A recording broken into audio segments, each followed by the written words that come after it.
remember it so clearly. It was 2018 and the first wave of lazy Jennie compilations started hitting YouTube and Twitter.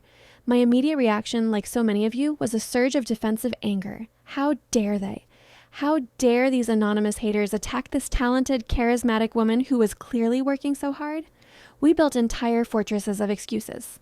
And the thing is, our defense wasn't just about Jennie. It was about our own identity. Being a Blink felt like being part of an elite club that was constantly under siege.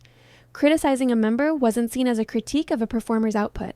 It was an attack on our family, our taste, our entire worldview. We would meticulously curate fan cams that showed her smiling or waving, presenting them as proof that she was actually full of energy, completely missing the point that the criticism was about her consistency as a performer, not her personality as a human being. We were emotionally invested in the brand of Blackpink, and any crack in that pristine facade felt like a personal insult. It was a classic case of parasocial relationship, where we fought battles for a millionaire who didn't know we existed, defending a standard we would never accept from any other artist we paid to see. But you can't live in that state of deliberate denial forever.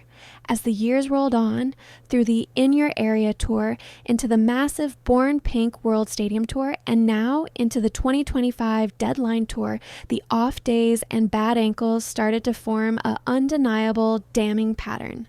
It was no longer about one or two isolated videos taken out of context. It was about seeing the same behaviors, the same lack of energy, the same disengaged facial expressions tour after tour, city after city. The lazy compilations weren't just cherry picking anymore.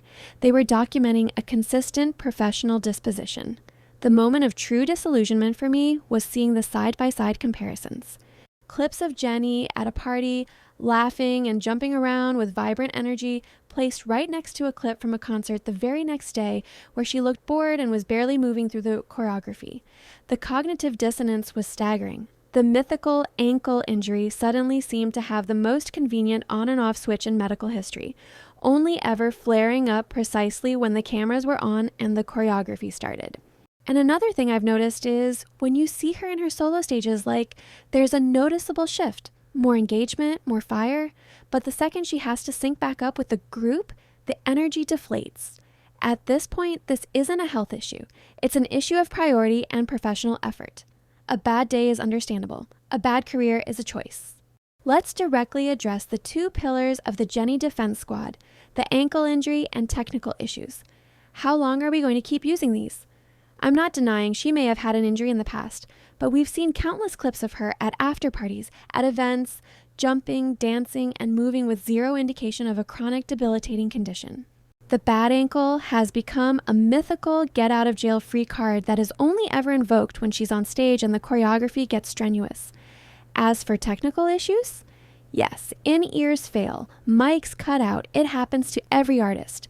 But watch fan cams of other idols when it happens. They push through, they adapt, they use it as a chance to show their professionalism. With Jennie, it consistently becomes a reason to shut down.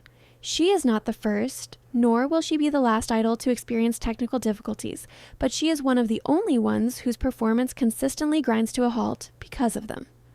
The excuse is tired, transparent, and frankly insulting to our intelligence at this point.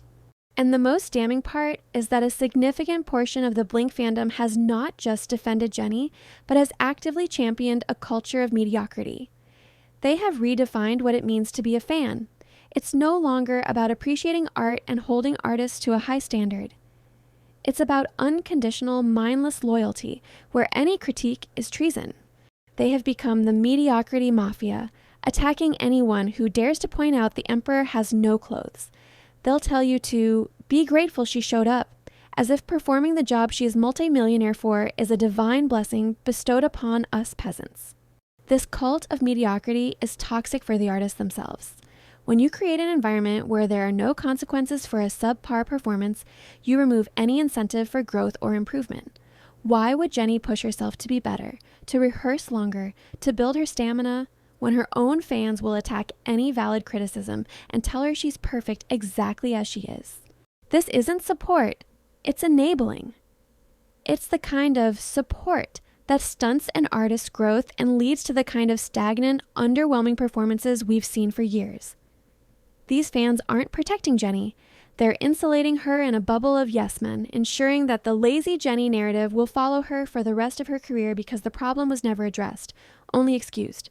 As a woman, I understand and have fought against genuine misogyny. And yes, misogyny is a real and pervasive force K-pop industry. This is an undeniable truth. However, blinks and stands of many female idols have utterly corrupted the meaning of this word by wielding it as a shield against any and all valid performance critique. Calling out a female idol for consistently failing to execute choreography she is paid to perform is not misogyny. It is accountability. Misogyny is hating Jennie because she's a woman. Criticism is being disappointed in Jennie because she's a lazy performer. By conflating the two, these fans do a grave disservice to actual situations of misogyny. Why does this continue? In my opinion, the simple, ugly answer is privilege. Jennie, and by extension Blackpink, exists in a bubble of unparalleled commercial success that has completely insulated her from the need for growth. The tickets will sell out, the albums will chart, the brand deals will pour in. There is zero correlation between the quality of her live performance and her financial or popular success. Can you imagine a Nugu group from a small company getting away with this for 7 years? They'd be torn to shreds and probably disbanded. But Jennie and Blackpink are too big to fail. The brand is more powerful than the performance. They've been conditioned to believe that the bare minimum is not just acceptable, but worthy of global acclaim and millions of dollars. There is no hunger, no drive to be better, because there is no need. The machine will keep running. This privilege has created an environment where growth is optional. Why put in the grueling rehearsal hours to achieve perfect synchronization when your fans will defend the messy version anyway? Why work on your vocal stamina when the backing track will do the work for you? It's the ultimate example of failing upwards, and it's frustrating to watch as someone who knows that there is a phenomenal performer somewhere in there, buried under a mountain of complacency and enabling. So, where does this leave us? It leaves me, and I hope many of you, with a bitter pill to swallow. The lazy Jennie narrative is not a smear campaign. It is a documented career trajectory of an immensely talented individual who has been allowed and even encouraged to rest on her laurels. My journey from a defensive early teenager to a critical young adult wasn't about becoming a hater. It was about developing standards. It was about realizing that my love for an artist shouldn't be conditional on me ignoring their flaws, but should be rooted in a respect for their craft, a respect that must be continually earned. The endless excuses about ankles and in-ears are a shield against this simple, uncomfortable truth. Until the fandom stops celebrating mediocrity, and until Jennie herself feels a need to reclaim the formidable performer she once was, this cycle will continue. The scandal isn't that people are criticizing her.